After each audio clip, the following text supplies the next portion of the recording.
Hey y'all, what's up? Welcome back to your favorite podcast. I'm your host, Shelby McFarland, the marketing boss of America. I'm going to add that to my tagline now. Do you like that? I do. I kind of dig it. I am here today with my friend Leia. We met a few weeks ago, had one of my little speaking engagements here in Central Arkansas, and we immediately connected because we're both weirdos, and I love it. It's so great. Definitely. But Leah, tell us more about yourself and how weird you are. I would love to know weird more. I am? Yes. You got to get to know me to know how weird I am. I am an adult ADHD and executive function coach, and I work with a lot of entrepreneurs. Oddly enough, that's not what I set out to do, but work more in the corporate arena because I have something in common with you. I was in marketing for 20 years. And I was diagnosed with ADHD at age 9, but like basically just given drugs and said, good luck.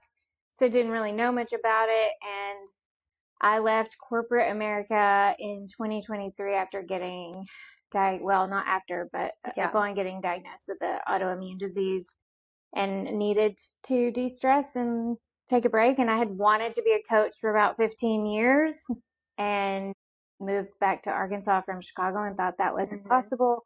But then when I didn't have anything to lose, I was like, well, we're going to try it. Hey. And it turns out a lot of people need an ADHD coach.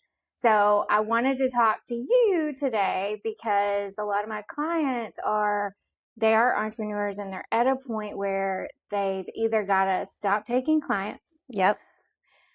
Because they're over committing, or they've got to grow their business and start delegating some of these things that are really scary to let go of. And so I know that you've been through this process, so I really wanted to kind of get your perspective on it and kind of start from before you had help and had a team and kind of go from there and talk about like your stressors in that and maybe even hiring, firing, and that kind of stuff. That's the hard part, the firing part. Yeah. And also hiring. Yes. Yes. Well, and that's a big hiccup for a lot of my clients. Are like, well, I don't know if we're going to get along. And you know. You're not going to know till you know. There's that answer. But I'll start from the beginning. So I started this business 10 years ago. I was 22 years old and not even mature enough to even like have my own apartment, but I did. It's crazy. But yeah. So people trusted me with their marketing. Again, crazy. Wow. Okay. I did my stuff by myself for 2 years. So I just really flew by the seat of my pants. I was like making it up. I didn't know how much to charge. I didn't really know what I was doing. Social media was kind of ish new for businesses. So I was like really trying to figure all that out. But Chelsea was my very first hire and she's been with me for 8 years. So 2 years in, I ended up putting out an ad. I think I was on Indeed or something like that. And she was like, hey, looking for like remote work because that is something. Now you are going to know I have ADHD because here we go. Side story. I love that my employees work hybrid because I don't necessarily want to see them every day. They don't want to see me every day. Maddie's laughing in the background right now. They know how I feel, okay? It's no judgment around here. But it's also like really nice because they can go on trips. I can go on trips. Like if I know that our work is getting done and that's what matters to me. And those are the standards that I set. So we'll go back to that. But when I hired Chelsea, she really needed somebody or something extra. She was already kind of doing social media management. I was like, well, I have very small client base. I can pay you per client. So we like started our working relationship. And she is a 1099 contractor, which is different, of course, than W-2s, right? So I started off a little bit easier knowing that, okay, I'm giving her a task. She has to figure out how to do it. Like, hey, these are the standards I've set for my clients. I need you to complete that, so that was pretty easy. We've had a great relationship for 8 years. It's worked out really awesome. She's been with me through the ebbs and flows. I mean, we've been fired by 6 people in 1 week before, and that literally was like 2 months ago. But, then we've also had 6 people hire us in 1 week, so it's just like we've been through all of the growing pains of my business over 10 years. And I really think that that was a huge help for me because talking about delegation, she does the content creation. I do the sales. She does content creation. I'm great at selling. I can be good at content creation, not my passion. That's not what I was skilled at, I guess, or given the gift of, right?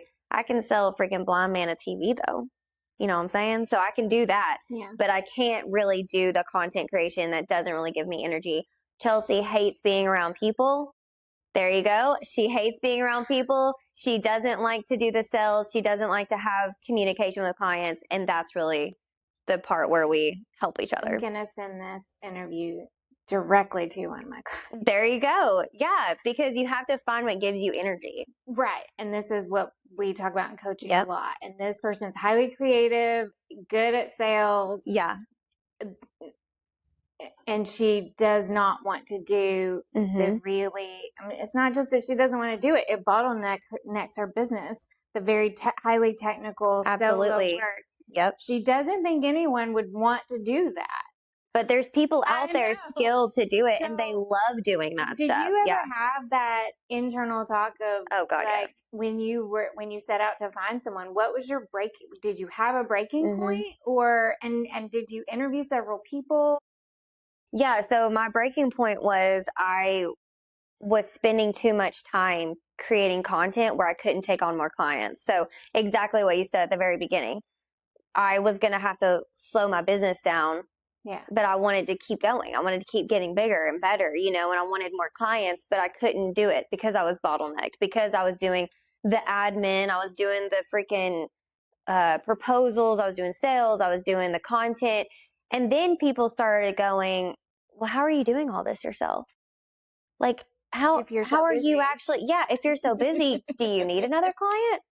If I even get asked that now, and people know I have people that work for me, and that's very frustrating. I'm like, bro, just because it looks like I'm busy doesn't mean we don't have the capacity for you. If we don't have the capacity for you, guess what? I have a process that works, and I just duplicate that person. Yeah.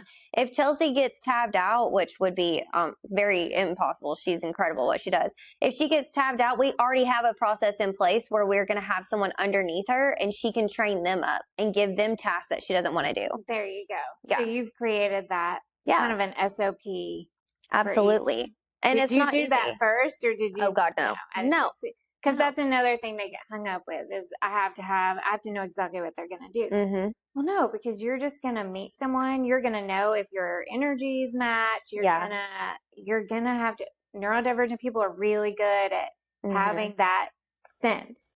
Absolutely. You're going to have to trust the sense, which is what it sounds like you've done. Yeah. And I'll tell you a huge failure I had right after that was I was watching my, I've told this story on this podcast before, but like I've watched my competitor so hard, and I saw that they hired 5 people, and I was like, well, I have to have 5 people. So where are my 4 other people? And I'm like out here searching. I'm like, okay, you're the blogger, you're the content creator, you're the admin assistant, you're this. And then a month into it was like, wait, what exactly was everyone doing again? And why did I need this many people? And it was just like a huge backpedal. I hired 5 or 4 people on top of Chelsea already. And then I was like, sorry guys, this isn't going to work out. As like a status symbol. Absolutely. Yeah. It was 100% a status symbol, and it didn't do anything for my business. And that's when I hired my business coach, because I was like, I don't know what the hell I'm doing. Obviously, I'm just trying to keep up with people that we're not even the same type of leader. We're not the same. We do the same services, but we don't have the same type of clientele, the same business. Like, we don't have the same business model.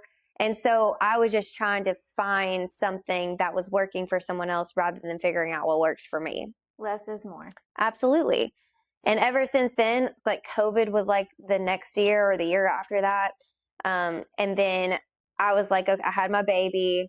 So then I was like, okay, I think I'm ready to start building a little bit more, hiring someone. And I put more thought into it at that time. I was like, what do I not like to do? So I've got content creation taken care of. Money, y'all. I hate dealing with money. Y'all know I hate dealing with money. The only thing I like to do is make it and spend it. That's it. I don't know a single neurodivergent person who likes to deal with money. It's literally the worst. Like, I don't even check my bank account every day. It's probably a bad habit. I do not recommend that. You should probably check your bank account every day just in case. But don't let the bank call you and go, you are in the negative. Well, I don't know why. Well, so-and-so took out like 10 grand. Yeah, that's spam. I'm going to need you to, I'm like, okay, cool. Oh, I have alerts. I'm very. Yeah, I should probably do that. But anyways, I knew that was the next thing I needed to take care of, right? So I had all this business. I had services. I have multiple services, you know, and so I hired a bookkeeper 2 years ago. Honestly, second to Chelsea, best thing I've ever done because he went through my entire books and told me, this is what you're making money at. This is what you're not making money at. Why do you do this? And I'm like, that's a great question. I guess because I like it. Because you didn't know because you weren't tracking or testing. Exactly. And so he was like, if you do photography, which this was a big one, he was like, if you do branding photography, you have to triple your price if you're going to make money at it. Okay, bet. I tripled my price. And we're sitting in a studio right now because I tripled my price 2 years ago for photography because I wasn't valuing myself correctly. But he was able to see your books are not doing well because you're not charging enough. You're more valuable than that. And why would you do something you're going to lose money at? Right? So it's either stop doing a thing you really like doing. Yes. Or figure out a way to do it and get charge more money for it. Exactly. So, and that's another thing clients struggle with too, is valuing themselves enough to raise their prices. This is a conversation we have a lot. Yes. Yes. So much. Yes. And it seems like the way you talk about it was like, oh, it's a no-brainer. Here's a number. Here's the other number. And this is not working. Yeah. There was no internal struggle about absolutely. Like, of course fear that you were going to lose clients because of it, or absolutely. And I'm going through an increase right now in pricing. And I have about 6 clients that I need to increase their pricing. And it's not a pretty number. It's not going to be one that they're like, let's go, girl. It's going to be like, what are you talking about? Like, that's going to be the reaction. But here I am being negative Nancy. I shouldn't say that. That's the reaction I think it's going to be. Your fortune telling. Yes. Yes. Yes. And so I do, yes, there's always an internal struggle of making your value. There's a possibility, and this has happened with clients, that they go, I was waiting for you to do this. I know. Yeah. I'm glad you finally did. No one's going to come and be like, you should. Some people do. I have clients who have clients who have said, you're not charging me enough, which is, most people aren't going to do that. But a lot of times when they do raise their prices, they're like, well, it's about time. Yeah. And I feel like right now I'm, you know, contemplating, I've got to have like 3 people hire me at the new pricing. So that way I can just lose those people if they all say no. Like that's where my internal struggle is, like money wise, because I do have people that work for me. So I have to pay people. I have bills to pay, you know, like I've got to be able to do that.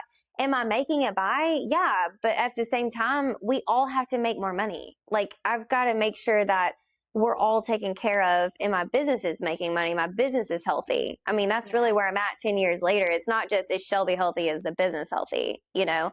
And so I started after the whole failure, then went through COVID and all that stuff. Got the bookkeeper, hired an actually amazing CPA, super young. He got me on a cold call, by the way. Props to Z. You know Z. Yes. He's also, yes. Yes. He's amazing. My accountant as well. Yes. Uh-huh. And he's young, ambitious, and got me on a cold call. It's funny. Oh, but so dry of humor for sure. Yeah. Definitely. And he's a client of mine now too, which is pretty cool. We've been working together a couple years and now all I do is ads and stuff. But, so, you know, I got all that stuff taken care of. I'm getting it lined out. Then I'm like, what's the next thing I hate? Okay. The next thing I hate. It's going down. I'm like, what's going down the list? What exercise though? Absolutely. People don't let themselves do it. There's this, sorry to take over, but there's often this underlying script of, well, work is work. And if it's not painful, then it's not work. Not true. Just suck it up. All these things that we heard as millennials, like just do the thing. You don't get to just do what you like to do. Right. No, it's not just about the liking to do it. It's the energy sucking nature of things that you don't like to do that keep you down and make you fail. Yeah. So you can either do the things that give you energy and hire people to do things that give them energy that you don't like, and everybody wins. Mm-hmm. Or you can eventually fail because you just busted it until you couldn't do it anymore. And I have 2 things about that. Number 1, there's a season for everything. Right. There's a season you're going to have to do everything in your business. There's a season for that. I went through years of doing everything in my business. And if I right now, everyone could quit and I can do everyone's job. Like, I think that that's important. As a business owner, you have to know how to do their jobs, right? Yeah. Now, do I like to do it? Absolutely not. But can I do it? Yes, I can. Number 2, someone told me this because I try to be super mom. I mean, I am super mom, but like real super mom. And I thought I could work all day with my baby at home. Like I thought that was like a used to thing. think that too. That's why I was going to do marketing. Like Yeah, I was like, right. I can Yeah. do both things at the Like same time. my schedule's super flexible. I can like feed a baby, take care of a baby, hold the baby, nap the baby. I can do all of that. While she's napping, I'm going to work. But little did I know she was only going to nap in my arms because we have really bad attachment issues, still do at 5 years old. But at the same time, I was told by somebody, and it stung a little bit, but this is going to help you a lot. She said, "Why are you taking away the opportunity for someone else to show their gift, to share in their gift?" I'm so I glad was you brought like, this up. yeah, because she goes, "You need to put her into Mother's Day out, daycare, whatever, because that is their calling, and you are not allowing them to bless your child with their calling." And I was like, I'm the worst mom ever. And that works across everything. Yeah. And socialization for kids is, and we could get on a Absolutely. whole nother podcast on this, but Yeah. hyper, what is it? Independence Mm-hmm. that almost every neurodivergent person, I think a lot of humans have it, but I agree. I have to do everything. I can't ask Yeah. for help, or don't even acknowledge that they need to ask for help. It's more like it with my clients. They don't realize they need help. It is taking the gift away from someone else, and it also takes away the ability to connect and really bond. Yep. And I have a whole story about my dad regarding that. Probably need to just do a live or something on it. Yeah, that would be cool. Yeah, it's really good. And it is important because whenever people give us over their marketing, they're allowing us to share what we can do for them and to be able to do that. Now, are they able to do their social media? I'm sure they are. Most of our clients aren't, but some of them are able to do it. But let's take Adrienne for an example. She did her social forever. And I finally was like, can we just do it already?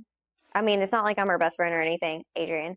But, I'm like, can we just do it for you already? She literally does not have to touch social media and she gets to focus on everything else. And her business is thriving because she took this one little thing that was sucking her energy. This is what we're going to talk about. Yeah, I'm about to do Leah's too. It does sucking her energy, and now she's able to put that into her creative space. She's already a creative as an interior designer. She was using all of her creative energy doing social media. That's not making her money. What's making her money is creating spaces, beautiful places for people. And I think that that is something that people don't think about with marketing is, oh, it's just social media. It's like, no, it's sucking your energy. Yeah. And if you're like you said, when you first started and you need to grow your company, it's the same as when people need to delegate their marketing responsibilities. Yeah. If you're spending all your time doing those things, you can't help more people do blank thing that you're doing, whether it's a service or you're providing a product. You can't do as much of that. Yes, exactly. So. And that's the whole point of you and your business is finding that one thing. So this is my whole idea around this subject. You find the one thing you love to do. I really wouldn't say I love sales, but anyways, out of the whole list, sales is like, I'm really great at it. What do I really love to do? I love to speak, educate, all of that, right? So that's where I'm moving. But right now on my list of to-dos, I love to sell. I hate creating content. So I got people that do that, right? I don't like customer management. Sorry, clients, if you're listening. It's not really my favorite thing.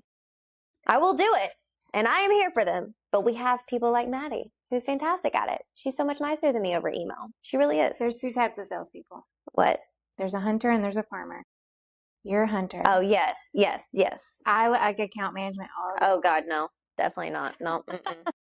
Nope. I just would prefer to go back and read the emails of like, so what's the issue? And then I come in, make the problem go away kind of situation. Yeah. So that's where I'm at right now is like sales.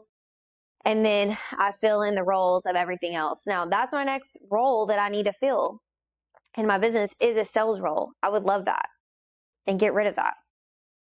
I want to step back. I know we're probably wrapping up. It doesn't matter. I didn't even look at what time it was. These people will listen all day.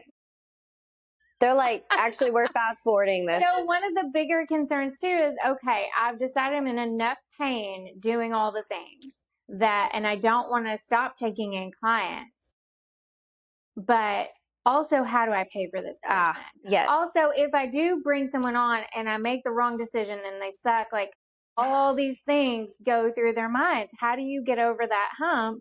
Yes. So it's the same way of starting a business. You just freaking do it. You just do it. And I have 2 examples. So paying someone is very scary. And it's like, holy shit, I'm like responsible for their livelihood. I'm responsible for me, my daughter. I'm responsible for them and their family. They're depending on me to make sure that these people don't, fire us or whatever. So I set expectations. So with Chelsea, whenever I first hired her, she knew, okay, I'm going to be paid per client. It's setting the expectations. When I hired Maddie, she knew we're starting at 15 hours. Yep, 15 hours. I don't even know my own rules over here. We started at 15 hours, but we've worked our way up. I'm like, listen, this is what I can do right now. That was almost 7 months ago. Damn. That was 7 months ago. So it's like we've worked our way up to 30 hours.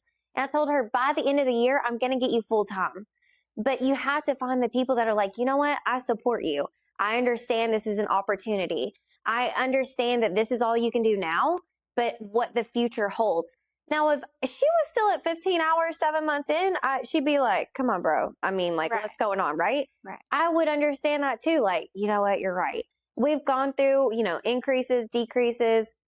It's just setting out that as expectations. So what I think I hear you say is you're very transparent about not really knowing, but having a goal and saying, you want to jump in the car with me and go, or like we can figure this out together, but you just know that this is where I'm at, and just being very transparent and clear about it, which also helps connect and bond. And absolutely, like not having all the answers is a good thing.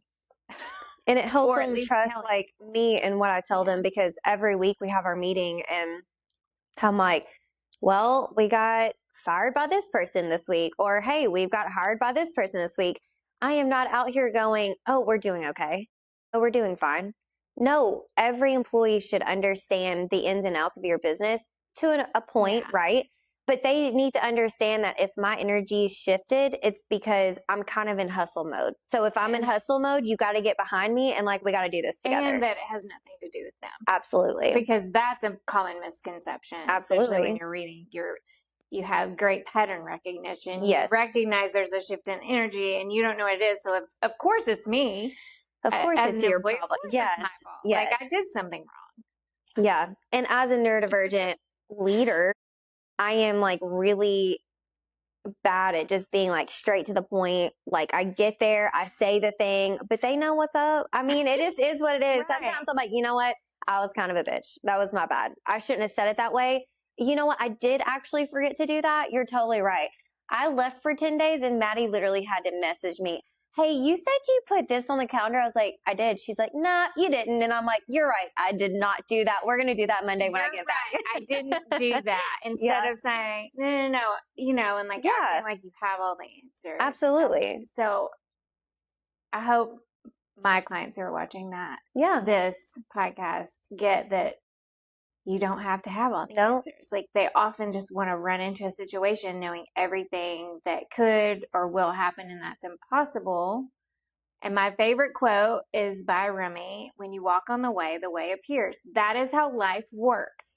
Like literally, that's how business works. That's how business works. Yeah. You have to, like you said, be cognizant of the money and how the money works. And like when you said raising prices, you have to do the math. It's not hard math. It's, But my bookkeeper helped a lot with that. I was like, hey, I'm trying to hire somebody in this position. What's the hourly wage? What's the payroll taxes going to be on that? I literally have to pay myself now, like gross. I hate that, but like do. You have to. And it's like a whole legal thing. Yeah, apparently it's like a legality whenever you're like an escort. Learned that a couple years ago too. I was doing a lot of things illegally. Didn't know it. Had to make up for that financially over the last few years. But now I'm like paying myself and the taxes with that. Y'all, it ain't cheap to hire people. So you have to be able to be willing to invest in that person. But that's where 1099 is key. And it's kind of a try before you buy situation, right? I mean, and I think it's almost like dating too. Well, true. Yeah. You get a feel for each other, and if it's going to work out, yes, it's scary to think that it wouldn't, but how great would it be if it did? Yeah. And I'll share a very close experience I just had, like in timeline wise here. And I hired someone in February, was supposed to be sales, really trained, really tried. She was super excited about it. I was excited about it. She's a fantastic person, great hard worker. But it just over the course of 6 months has kind of morphed into something that she was wanting something different than what I could provide for her. Like she wanted a more creative role. Don't have, I didn't have that open. Mm-hmm. Like, this is where I really needed you. This is where you're wanting.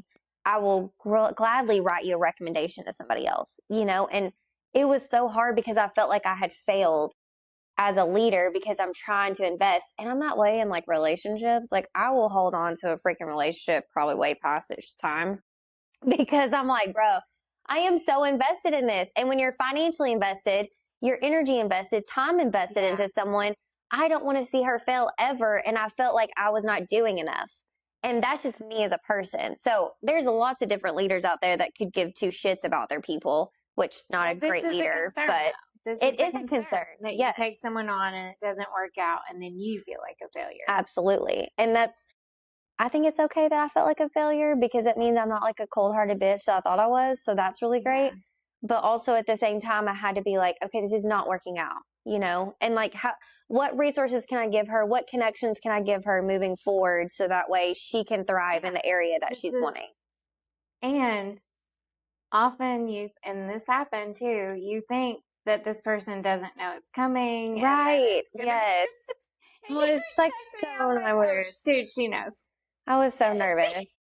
And if she's listening, heart you. Yes. Love her. She's amazing. And often they might even it was a great conversation. Yes, it was a great conversation. They just want you to bring it up because it's hard and they don't want to be the one totally to bring get it up. I've been in this situation as the employee many times. Yeah. And I was get like, that. man, can they just fire me already? I know. And yes, that's so true. And I'm such an avoidant. Like, that's my attachment style. And so it's like real bad. Like, I'm like, okay, sure. Yeah, I'll avoid that. That's not a great thing, by the way. And also, when you're hiring, another great key point is to check out their Enneagrams. And if you don't know anything about Enneagrams, you're a terrible person. No, just kidding. You're not. But learn about Enneagrams and your personalities. That way you can hire based off of your personality. I had an assistant that was an Enneagram 8, which is what I am. No. That's not good. That's not good. We don't need that. No, I need a people pleaser. I need someone that says you're right, but also you're wrong at the right times. Like, not like all the time, we don't need to like butt heads, but that's what I need to like help me in my business. Someone that just takes initiative, someone that really understands they can lead in their own role, personality wise, and not have a problem with, okay, this is what needs to be done, and I'm going to create that process to get there, So I think personality works out too. I think Enneagram could be helpful. I have another associate that uses Working Genius, which I haven't never heard of into, but it gets. And there's all kinds of different things you can use, like the disc or whatever too. But definitely. Yeah, my ex corporate job, my boss and I were like the same person. It was not. Yeah, it's not good. But she didn't want to admit that she was neurodivergent, which was a problem. Yeah, definitely. I like to tell people I'm a trained 8. Like, I'm a very strong person, but I can also compliment you if I need to. Yeah. I think that might be a neurodivergent characteristic too. I mean, I'll take that too. I'm just really proud of myself because when I really want to cuss people out, I'm like, no, we're not doing that today. That's a skill. You've developed it. It is a skill. Yes, it's a self-coping skill. Coping mechanism. Go scream into a pillow.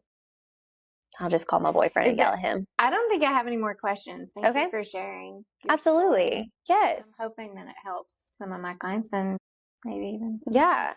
And go ahead and plug your business. That way people know where to find you. My business is Neuro-Inclusive Alliances. When I first began, I set out to bring employees and leaders together to the table to understand more about neurodivergence, because a lot of us don't. Yeah. We don't tell our employers because we're afraid. And I never actually made it through that process. So I'm not one that could necessarily help you do that, but I help you work better in the space that you're in. Yeah. But I like to do workshops with whole teams and leaders on I hate the word time management, but that's what you have to use. It is time management. The way I do it. Right. Is generally what I'll go in and start with. But we talk about procrastination and basis of procrastination, time management, energy, and how energy absolutely messes with that, and thinking about your thoughts, metacognition, stuff like that. I don't do deep workshops like that mostly for everyone, but when I have groups, that's kind of what we work through. So cool. And habits. Yeah. Habits and rituals, and I like it. The power of all that. So, and how to be better. How to work with your brain. There you go. That's what, yeah. Do you cuss on here? Yes. Okay. You're allowed to cuss. So am I allowed to say what I actually do? You can actually say what you do. You guys, please hide sensitive ears. So the easiest way to say what I help people do is I help them get rid of all their fucks. Boom. Beep. So that they can be their best selves and get shit done. Absolutely. I can't believe you just cussed on my podcast. Yeah. They would actually be weird if there wasn't a cuss word. I feel like they'd be like, is Shelby okay today? Or like, is she being held at gunpoint? Or no, this has been a really great conversation. I hope you guys have learned something here. And definitely check out Leia and all of her business stuff. She's amazing. And we will catch you on the next episode. Bye.